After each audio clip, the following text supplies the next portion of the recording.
Welcome to CRN TV. I'm Kyle Alspach, and we're here today to talk about AI and security. I'm going to have each of the panelists here introduce themselves, but I'm looking forward to a great conversation. Rosanna? Hi, I'm Rosanna Filangeri with CyberSafe Solutions. We're a global managed security service provider, and thanks for having me. I'm Reagan Roney, Chief Experience Officer with Solver One. I work in the DC Metro. Awesome. So the first thing I just want to ask about, sometimes people forget that there's more types of automation than just AI. So just generally speaking, maybe you could say a little bit about how each of you are working with automation just generally to start. Excellent.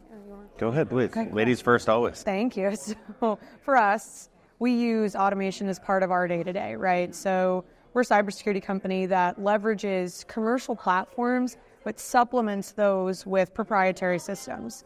One of those is called a Security Orchestration, Automation, and Response Platform. That's a SOAR, that's our industry acronym. And essentially, every SOAR has an underlying element of automation, right? But our company, we sit in the belief that we can't inherently trust levels of automation. So what we leverage it for is to assist with going through detections and response to them, but we always put an analyst behind it, right? So never fully replacing that human element is incredibly important for us. I see. Great.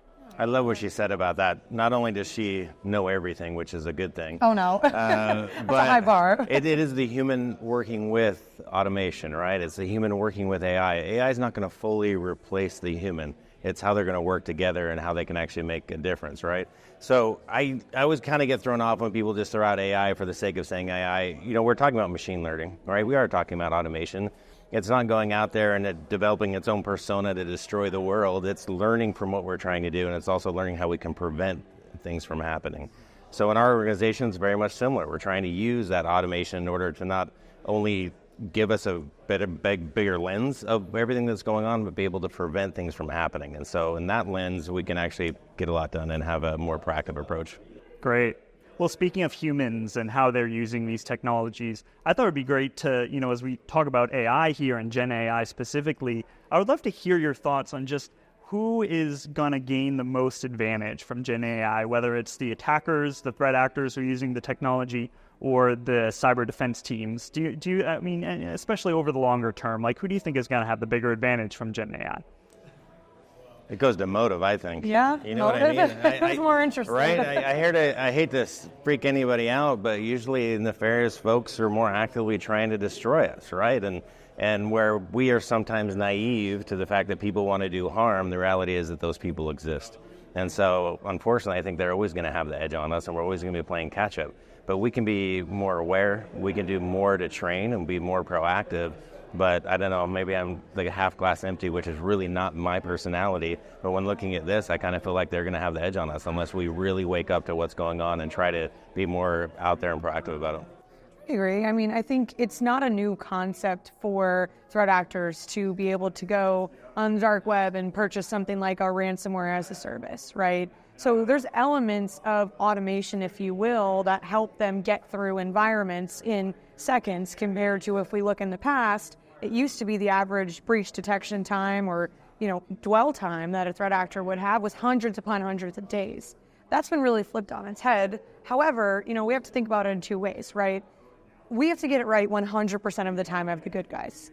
The bad guys have to get it right once. So how do we look at that? How do we peel that back? Essentially, it comes down to making sure that we don't have hyper-reliance on our platforms, but also leaning into the things that help us with our investments as a company. It doesn't make sense for us to ignore automation and have higher headcounts, higher costs, taking far longer to respond to things. So we've got to walk that fine line. That SOAR that I was telling you about, we get through hundreds of thousands of detections within seconds because of what it's created for. But keep in mind, when we look at that, a detection is fantastic, but it's very instinct-based, right? So our SOAR knows to look for certain things. An analogy I gave earlier, and we were talking about this in our boardroom, is, when we look at intelligence, when we look at automation, we can't have the, if it walks like a duck and quacks like a duck, it's a duck conversation, because there's so many different threats for us to consider.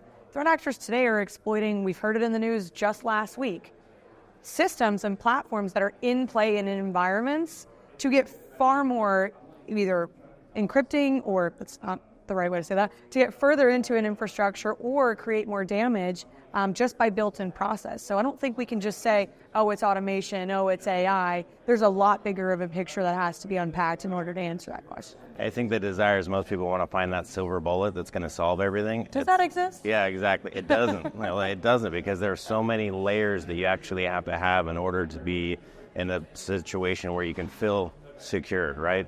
But you have to be actively doing it with the team and with the tools that will give you the success. Right. Well, I mean, speaking of, all these threats, I mean, maybe you could talk a little bit about just the significance of training, why that's so important, maybe more important than ever when it comes to these AI-driven threats. Sure.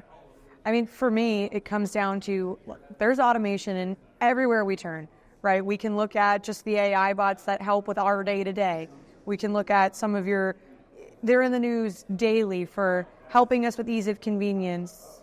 People are, becoming hyper-reliant on these to send emails, get their work done, create presentations and deck material and all that.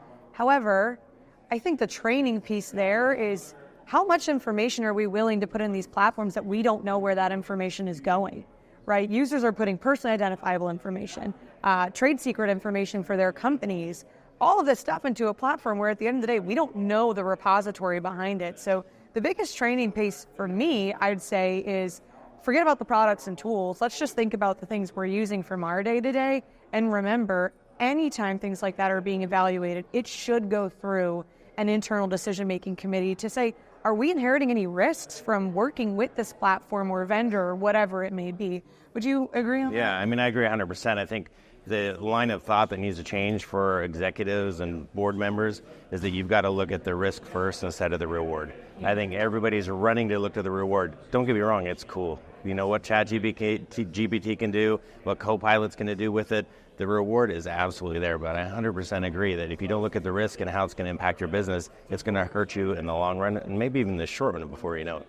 Oh, totally. I mean, I know people that have said, we advise them, of course, not to, but I put in my company info, the background on us, all this stuff to create, let's just say their kickoff decks for the year. But then we have to remember, what if a threat actor gets access to that information, right? So one of the things that's top of my mind is, look, AI is going to solve a lot of problems for us today, help us with our day-to-day, but it will introduce a new set of challenges that we haven't had to think about before. Social engineering will probably increase. Each of these threats that we as users are looking to make our lives easier, a threat actor can exploit those. So it's just that fine line between help and hurt and education, and obviously not, doing things to put the business at risk. Yeah, and I think that's where the training comes in. All right, more is what has to happen, not less.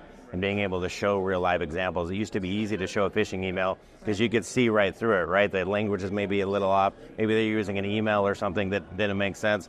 That's going to be crystal clear now. So we have to take it up to the next level. And I hate to use a sports metaphor, but that's what it's really like. If we're going to be training in order to face these adversaries, we have to do it a lot, and we have to do it often.